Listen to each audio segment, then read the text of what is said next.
കാട്ടുചോലക്കുളിരലയോട് കാറ്റു പറഞ്ഞൊരു കഥയാണീ.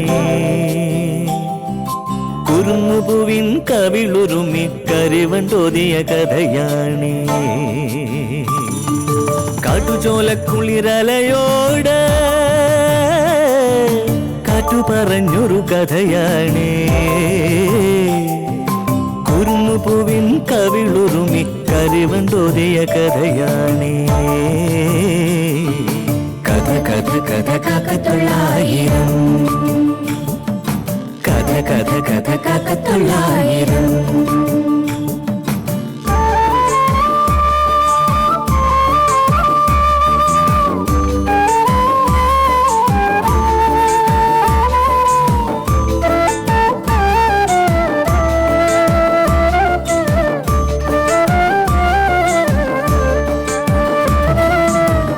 കടലിന്റെ തീരത്ത്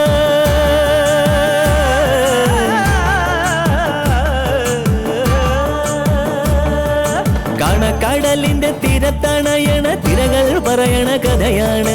കായലോളത്തിലെ കളിയോടം കണ്ട കന്നിനിലാവിന്റെ കഥയാണ്. പടവരമ്പത്തെ പുൽനാമ്പിനോട് പുലരി പറഞ്ഞൊരു കഥയാണ്. മാനം മുട്ടണ കൊടുമുടിയോട് മൂവന്തി പറയണ കഥയാണ്. മൂവന്തി പറയണ കഥയാണ്. കഥ കഥ കഥ കാക്കത്തൊള്ളായിരം. കോളേജിൽ പഠിക്കുമ്പോഴേ ഗംഗയ്ക്കൊരു പ്രേമം ഉണ്ടായിരുന്നു. അവര് തമ്മിൽ വലിയ ഇഷ്ടമായിരുന്നു. ഒടുവിൽ വീട്ടുകാർ സമ്മതിക്കില്ലെന്ന് കണ്ടപ്പോ ഗംഗ വീട് വിട്ടിറങ്ങി. ഇപ്പോ അന്നത്തെ കക്ഷി ഗൾഫിലാ. തറുതല പറയുന്നോടി അസത്തെ. നീ ആരെ കണ്ടിട്ടാ ഞെളിയുന്നെ? ഗംഗ വന്നതിന്റെ നെഗളിപ്പാണെന്ന് അമ്മയ്ക്ക് മനസ്സിലായില്ലേ? ഗംഗയ്ക്ക് ചായ കൊടുക്കാനേ എന്നോട് പറഞ്ഞോളൂ. വിശേഷങ്ങൾ അറിയാനുള്ള പരിപാടിയാണെന്ന് ഞാൻ അറിഞ്ഞില്ല. എനിക്ക് ആരുടെയും CID പണി ചെയ്യാനൊട്ട് വയ്യതാനും. ഗിരീടന്റെ പെണ്ണെന്ന നിലയ്ക്ക് മാത്രമാണ് ഞാൻ ഗംഗയെ കണ്ടിട്ടുള്ളത്. ഇനി ആയാലും അങ്ങനെ തന്നെയാ ഉദ്ദേശിക്കുന്നത്. അമ്മയും ചേച്ചിയും എന്തൊക്കെയോ മനസ്സിൽ കണക്ക് കൂട്ടുന്നുണ്ടെന്ന് എനിക്കറിയാം. എന്ത് കണക്ക് കൂട്ടാനാടി? അഥവാ അങ്ങനെയാണെങ്കിൽ ആ കണക്ക് തെറ്റിക്കാനാണോ നിന്റെ ഭാവം? ഞാൻ ഒന്നിനും പുറപ്പെടുന്നില്ല. എനിക്ക് ഈ വീടിനെ കുറിച്ച് ചില കണക്കുകൂട്ടലുകളൊക്കെ ഉണ്ടായിരുന്നു. അത് മുഴുവനും തെറ്റിക്കിടക്കുക. എന്നിട്ടും അതിലൊരു പ്രധാന പങ്ക് വഹിച്ചോളയാ ഇങ്ങോട്ട് കൂട്ടിക്കൊണ്ട് വന്നിരിക്കുന്നത്. ആരെ മനഃപൂർവ്വം ദ്രോഹിക്കണമെന്ന് എനിക്കില്ല. എന്നാലും ചില ഉദ്ദേശങ്ങളൊക്കെ ഉണ്ടെന്ന് വെച്ചു. അതെല്ലാവരുടെ നന്മ മനസ്സിൽ കണ്ട നീയും അതിൽ പെടുവെന്ന് കൂട്ടിക്കോ. നീ അവിടെ ഇവിടെ തൊടാതെ സംസാരിച്ചല്ലോ. ഞാൻ ഒളിച്ചു വെക്കുന്നില്ല. നമ്മളെ പോലെ ഗംഗയ്ക്കും ഗിരിയെ പറ്റി വിവരമൊന്നും അറിയില്ലെങ്കിൽ അവളെ ഇവിടെ വെച്ച് വാഴിക്കുമെന്ന് നീ കരുതണ്ട. എന്താ സത്യമെന്നറിയട്ടെ. ഞാൻ മനസ്സിൽ കാണുന്ന പോലെ അല്ലെങ്കിൽ ആ നിമിഷം ഞാൻ അവളെ ഇവിടുന്ന് അടിച്ചിറക്കും. അമ്മേ, ഏതവള് ബലം പിടിച്ചാലും അത് അങ്ങനെ തന്നെയാ.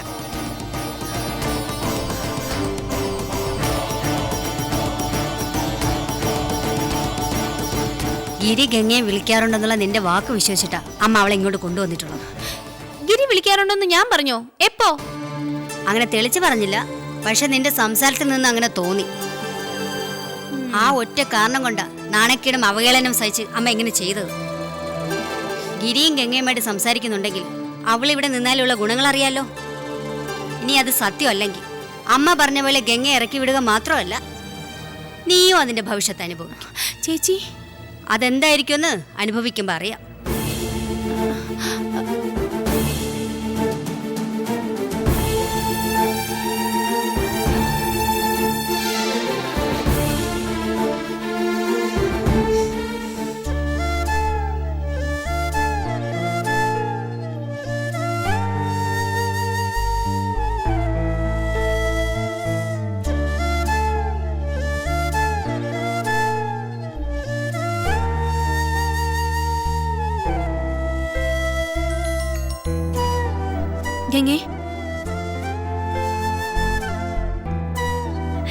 ഗംഗയ്ക്ക് ശരിക്കും ബോറടിക്കുന്നുണ്ടല്ലേ? ഒരു പഴയ TV അപ്പുറത്തിരിപ്പുണ്ട്. പക്ഷെ കേബിൾ ഊരിക്കിടക്കുക. ഇവിടെ അല്ലെങ്കിലും ദൂരദർശൻ മാത്രം വെക്കാനേ അമ്മ സമ്മതിക്കൂ. ബാക്കി ചാനലൊക്കെ വൃത്തികേടെന്ന അമ്മയുടെ അഭിപ്രായം. മുമ്പേ ഗംഗയെ ഒരു കാര്യം ചോദിച്ചപ്പോ ഞാൻ വ്യക്തമായ ഒരു ഉത്തരം പറഞ്ഞില്ല.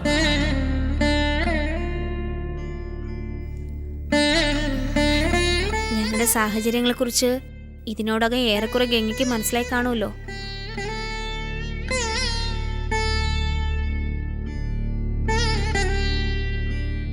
ഒറ്റ വാക്കി പറഞ്ഞ കഷ്ടമാണ്. ആകെയുള്ള പ്രതീക്ഷ ഗിരിയായിരുന്നു. ആ പ്രതീക്ഷയ്ക്ക് മങ്ങലേൽക്കുമോ എന്ന് ഭയന്നിട്ടാണ് അമ്മ അന്ന് ഗംഗയെ ഒഴിവാക്കിയത് പോലും. ഗംഗയെ ഇപ്പോൾ ഇങ്ങോട്ട് കൊണ്ടുവന്നതും അതേ പ്രതീക്ഷയുടെ പേരിലാണ്. എന്നുവെച്ചാ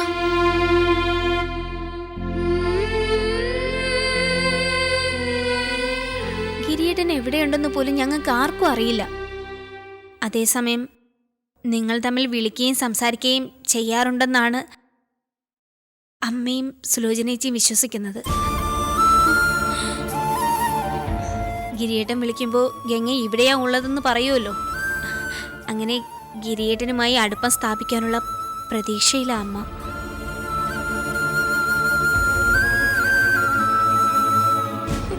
ദൈവമേ, കുഴപ്പമാവുമല്ലോ. അമ്മയുടെ ചേച്ചിയുടെ ഭാഗത്തു നിന്ന് ചിന്തിക്കുമ്പോൾ അവരെ തെറ്റു പറയാൻ പറ്റില്ല. അവരുടെ ചില രീതികൾ കാണുമ്പോഴാവട്ടെ അനുകൂലിക്കാനും തോന്നുന്നില്ല. ഗംഗേന്ദ ഒന്നും പറയാതെ നിൽക്കുന്നേ? ഞാൻ വല്ലാത്തൊരു ധർമ്മസങ്കടത്തില. തുറന്നു പറയാം, ഗിരിയെ പറ്റി ഇവിടെ അറിയാവുന്നത് പോലെ എനിക്കും അറിയൂ.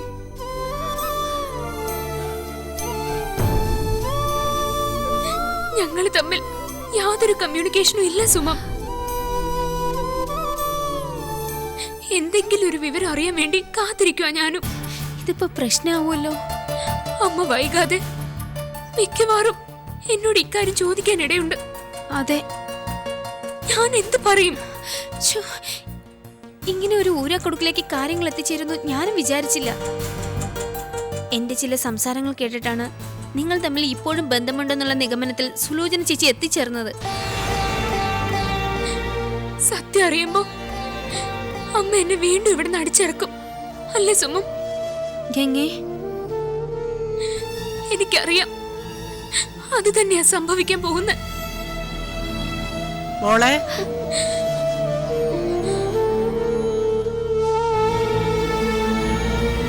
ശകലം നാരങ്ങ വെള്ളം എടുത്താ ഇതാ കുടിക്കും. ഇപ്പൊ ചായ കുടിച്ചതേ ഉള്ളൂ അമ്മ. അതിനെന്താ, ക്ഷീണത്തിന് നല്ലതാ, കുടിക്കും മോളെ. നല്ല പുളിയുള്ള പാണ്ടി നാരങ്ങയായ ഇപ്പൊ അതായിരിക്കുമല്ലോ ഇഷ്ടം. ചോദിക്കണമെന്ന് വിചാരിച്ചിട്ട് അങ്ങ് മറന്നുപോയി. ഡോക്ടറെ കാണുന്നുണ്ടായിരുന്നോ? പ്രത്യേകിച്ച് മരുന്നെന്തെങ്കിലും? ഇല്ല. ശ്രദ്ധിക്കണേ കുഞ്ഞ്. പണ്ടൊക്കെ 10-17 വയസ്സാകുമ്പോഴേ പെണ്ണുങ്ങൾ പ്രസവിക്കുമായിരുന്നു. ഇപ്പൊ പഠിത്തവും ജോലിയൊക്കെ ആയി 10-25 ആകുമ്പോഴാ മിക്കവാറും കല്യാണം. പിന്നെ 1 കൊല്ലം കഴിയും പ്രസവത്തിന്. അത് വെച്ച് നോക്കിയാ മോക്ക് ചെറിയ പ്രായമല്ലേ ആയുള്ളൂ. നല്ലപോലെ ശ്രദ്ധിക്കണം. ഈ സമയത്തെ സൂക്ഷ്മതക്കുറവേ വയറ്റിൽ കിടക്കുന്ന കുഞ്ഞിനെയാ ബാധിക്കുന്നത്.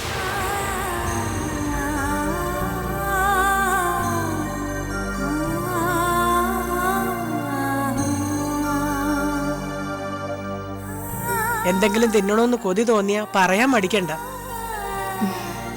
ഒക്കെ ചോദിച്ച് മനസ്സിലാക്കണോടി പെണ്ണേ. ചുമ്മാ വർത്താനം പറഞ്ഞോണ്ടിരുന്നാ മാത്രം പോരാ. ഇവള് വലിയ സുഖമതിയാ മോളെ. മേലെനിക്ക് ഒന്നും ചെയ്യില്ല. ഡേ, ആ പാട്ടയ്ക്കകത്തെ കുറച്ച് പറങ്കേണ്ടി ഇരിപ്പുണ്ട്. എടുത്ത് ചുട്ടു തല്ലി മോക്ക് കൊടുക്കണേടി. എന്താ അത്? കശുവണ്ടിയുടെ കാര്യം അമ്മ പറഞ്ഞത്.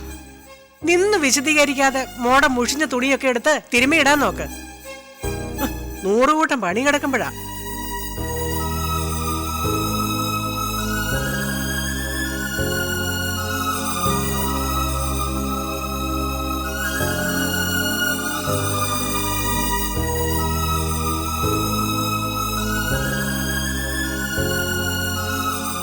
അമ്മയ്ക്ക് എന്നോടുള്ള ദേഷ്യം മുഴുവൻ മാറിയെന്ന് തോന്നുന്നു.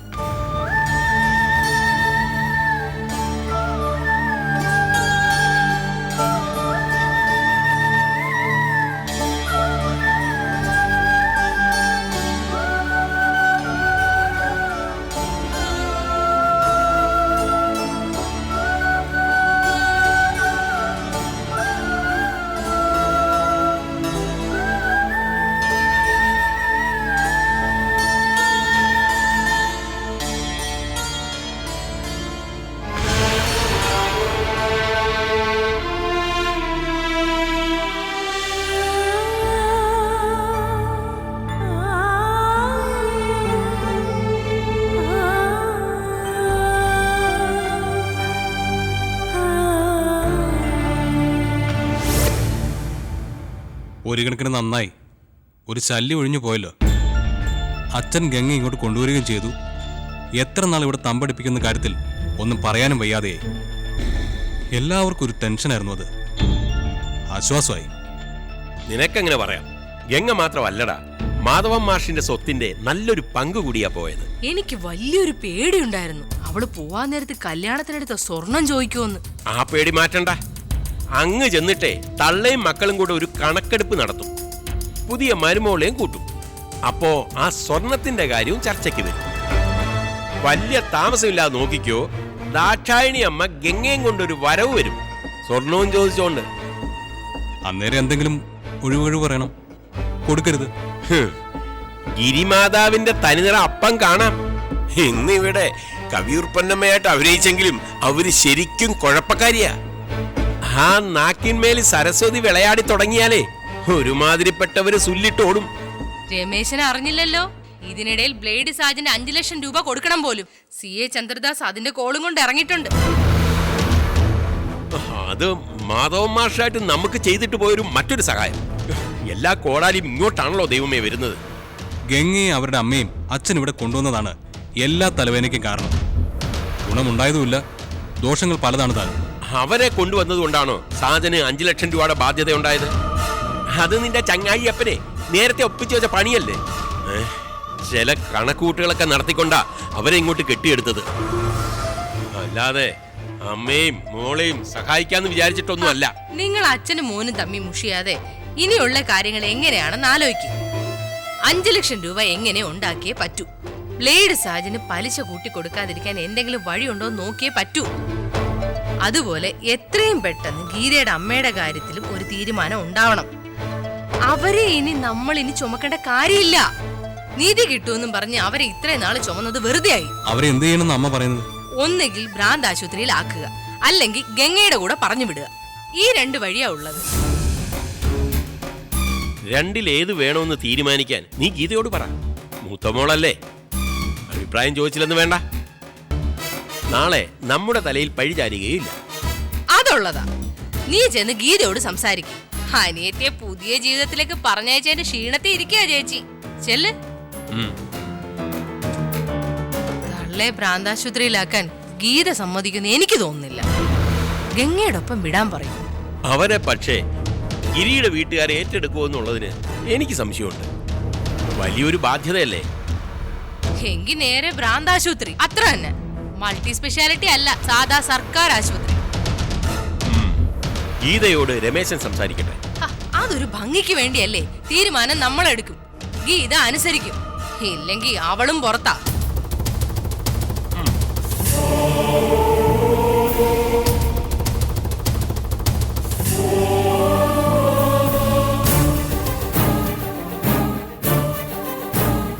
രമേശേട്ട ചായ.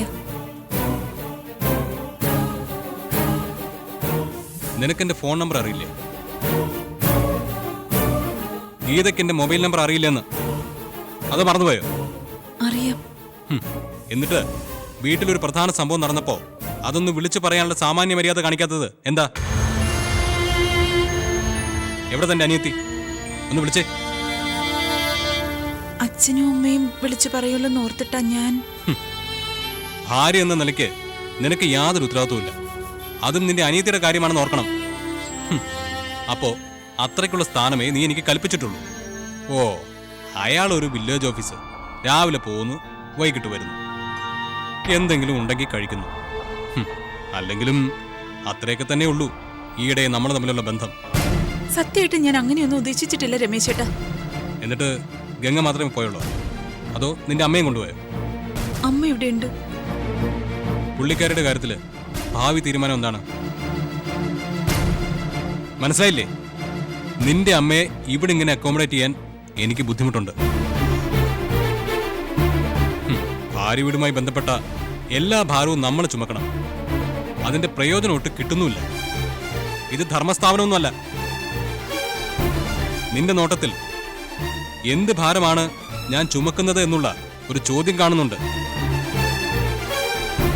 മാധവ മാഷിന്റെ മരണം തൊട്ട് തുടങ്ങിയ കുറേയുണ്ട് പറയാൻ. അന്ന് രാവിലെ മുതൽ നിങ്ങൾക്കൊക്കെ അലച്ചു വിളിച്ച് അവിടെ സീൻ ഉണ്ടാക്കിയാൽ മതിയായിരുന്നു. എല്ലാ കാര്യത്തിനും ഓടി നടന്നത് ഞാനും അച്ഛനുമാ. അന്ന് ചെലവായ പണത്തിന്റെ കണക്ക് അച്ഛന്റെ കയ്യിലുണ്ട്. പത്രക്കാരെ ഒതുക്കാനും പോസ്റ്റ്മോർട്ടം വെറും ചടങ്ങാക്കാനും ശവദാഹത്തിനുമെല്ലാം നല്ല തുകയാണ് ചെലവായത്. അതാരുടെ പോക്കറ്റിൽ നിന്നാണെന്ന് ആരും ചോദിച്ചില്ല. താടി തടവി ഉപമയും ഉദാഹരണവുമായി നടന്നതല്ലാതെ നിങ്ങളുടെ ഭാര്യരെങ്കിലും അക്കാര്യം അന്വേഷിച്ചില്ല. മറ്റുള്ളവരുടെ കെയർ ഓഫിൽ അയാൾ ആളായി. അതിന്റെ ചൂടാറും മുമ്പ് ദാ വരുന്നു ഒരു ബ്ലേഡുകാരൻ, സാജൻ. മാധവൻ മാഷ് 5 ലക്ഷം രൂപ വാങ്ങിച്ചിട്ടുണ്ട് പോലും.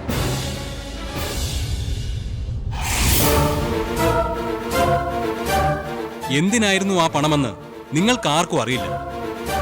5 ലക്ഷവും പലിശയും കൊടുക്കേണ്ട ബാധ്യത ഞങ്ങൾക്കായി. രമേശ് ചേട്ടാ, ആ കടം വീട്ടാൻ വേണ്ടി എന്റെ മുഴുവൻ സ്വർണവും വാങ്ങിയില്ലേ? ആ, നീ കണക്ക് പറയുവാണോ? കൊള്ളാവല്ലോ. ഇനി അങ്ങോട്ട് ഞാനും കാണിക്കാൻ കണക്ക്. നിന്റെ അച്ഛന്റെ ആത്മഹത്യാ ദിവസം പല വഴിക്ക് കൊടുത്തു തീർത്ത കാശ് തന്നെ ലക്ഷങ്ങൾ വരും. അത് ശരി, അന്ന് കൈയും കെട്ടി അങ്ങ് മാറി നിന്നാ മതിയായിരുന്നു. എങ്കില് ഇന്നീ നന്ദികേട് കേൾക്കേണ്ടി വരില്ലായിരുന്നു. നന്ദികേടല്ല ഞാൻ പറഞ്ഞത്. മരുമകൻ എന്ന നിലയ്ക്ക് രമേശ് ചേട്ടനും ചില ഉത്തരവാദിത്തങ്ങൾ ഉള്ളതല്ലേ? ഓ പിന്നെ, അമ്മായി അച്ഛൻ എന്ന നിലയ്ക്ക് മാധവ മാഷ് സ്വന്തം ഉത്തരവാദിത്വം ഒരു കയറിന്മേൽ പ്രകടിപ്പിച്ചില്ലേ? ഞാനിനി എന്ത് ഉത്തരവാദിത്തം കാണിക്കണം നടി നീ പറയുന്നത്? അനിയത്തെ കൂടി അങ്ങ് സ്പോൺസർ ചെയ്യണമായിരുന്നോ? അതോ നിങ്ങളെ 3 പേരെയും കൂടി അങ്ങ് സംരക്ഷിച്ചുകൊണ്ട് മുല്ലമുറ്റത്ത് കൂടണമായിരുന്നോ? മനസ്സിൽ വിചാരിക്കാത്ത കാര്യങ്ങൾ ഇങ്ങനെ പറയുന്ന എന്തിനാ? ഞാൻ പറഞ്ഞതല്ല, നീ പറയിപ്പിച്ചതാണ്. ഇത്ര അഭിപ്രായം നീ പറഞ്ഞല്ലോ. നിങ്ങളുടെ അമ്മയുടെ കാര്യത്തില് എന്താണ് തീരുമാനമെന്ന് നീ തന്നെ പറയണം. ഉടനെ എനിക്കൊരു മറുപടി കിട്ടണം. ഇവിടെ ആരും ആ ഭാരം ചുമക്കില്ല.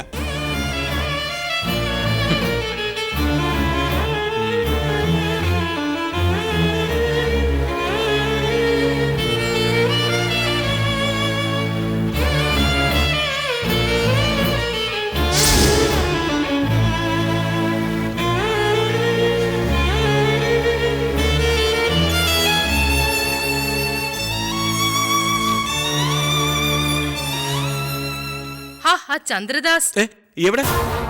ഇവിടെങ്ങും അല്ലേ? അയാളുടെ പേര് കേൾക്കുമ്പോ തന്നെ നിങ്ങൾക്കൊരു ഞെട്ടലാണല്ലോ. തലയ്ക്ക് മുകളിൽ വാള് പോലെ തൂങ്ങി ആടുകയല്ലേ അയാള്. എങ്ങനെ ഞെട്ടാതിരിക്കും? ചന്ദ്രദാസ് പിന്നെ വിളിച്ചോന്നാണ് ഞാൻ ചോദിക്കാൻ തുടങ്ങിയത്. ഇല്ല, ഏത് നിമിഷവും വിളിക്കാം, വരാം. ഓ, ഈ ആണ്ടബാധ കൊണ്ടേ പോകൂ എന്ന് പറയുന്നത് എന്റെ കാര്യത്തിൽ ശരിയായി. അല്ല, കെട്ടാൻ പെണ്ണ് വേണോന്നും പറഞ്ഞ് നിങ്ങളുടെ പുറവെ അയാൾ കൂടിയിരിക്കുന്ന എന്തിനാ? എനിക്കതാ മനസ്സിലാവാത്തത്. സൗദാമിനി, അയാളുടെ 2ാമത്തെ കല്യാണത്തിന് ഒത്താശ ചെയ്തു കൊടുത്തത് ഞാനല്ലേ? അതാ ഭാര്യയായത്. മേലുദ്യോഗസ്ഥനെ പ്രീതിപ്പെടുത്താൻ വേണ്ടി ചെയ്തു പോയതാ. ഇനിയിപ്പം 3ാം കല്യാണത്തിന് നമ്മള് പെണ്ണിനെ സംഘടിപ്പിച്ചു കൊടുക്കണം പോലും. ബ്രോക്കർ പണി ചെയ്യാൻ പറ്റത്തില്ലെന്ന് നിങ്ങൾ തീർത്തങ്ങോട്ട് പറയണം. നിങ്ങളൊരു SI അല്ലേ?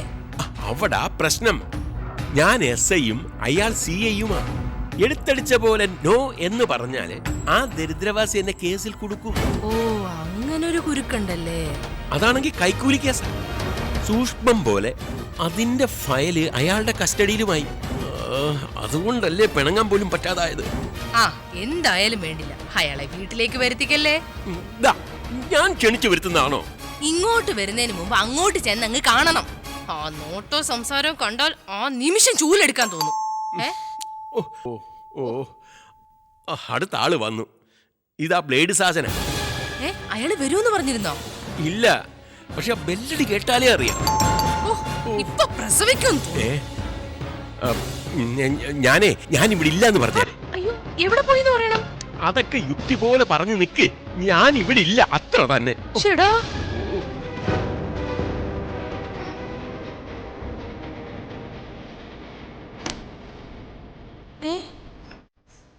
ഇപ്പോഴും ബാഹുലേനില്ലേ? എന്തുപറ്റി? ബാഹുലേൻ ഉണ്ടെന്നോ ഇല്ലെന്നോ പറയുന്നില്ല. ഒരു കൺഫ്യൂഷൻ പോലെ. ചേട്ടൻ ബാത്റൂമിലാ. ഓ, കുഴപ്പമില്ല, ഞാൻ വെയിറ്റ് ചെയ്യാം.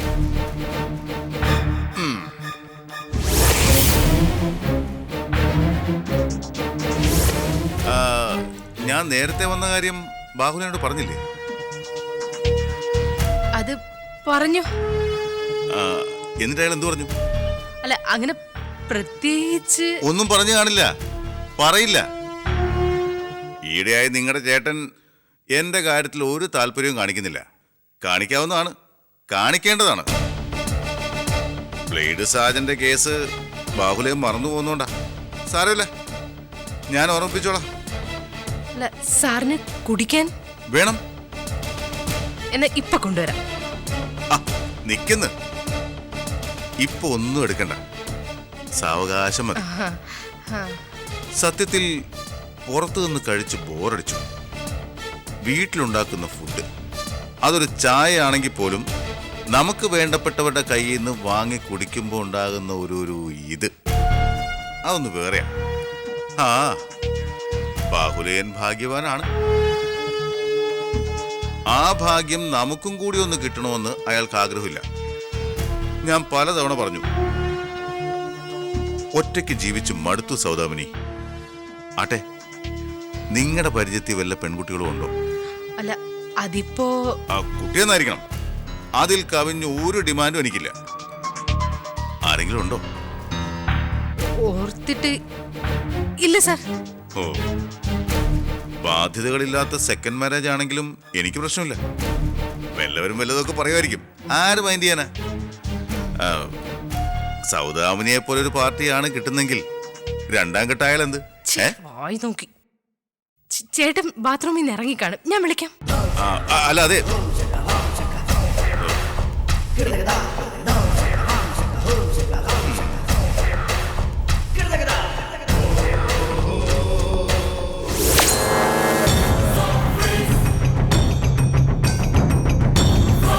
ഓണം കഴിഞ്ഞു. കണ്ണുനീർ കൊണ്ട് പൂക്കളം ഒരുക്കാനായിരുന്നു ഗംഗയുടെ വിധി.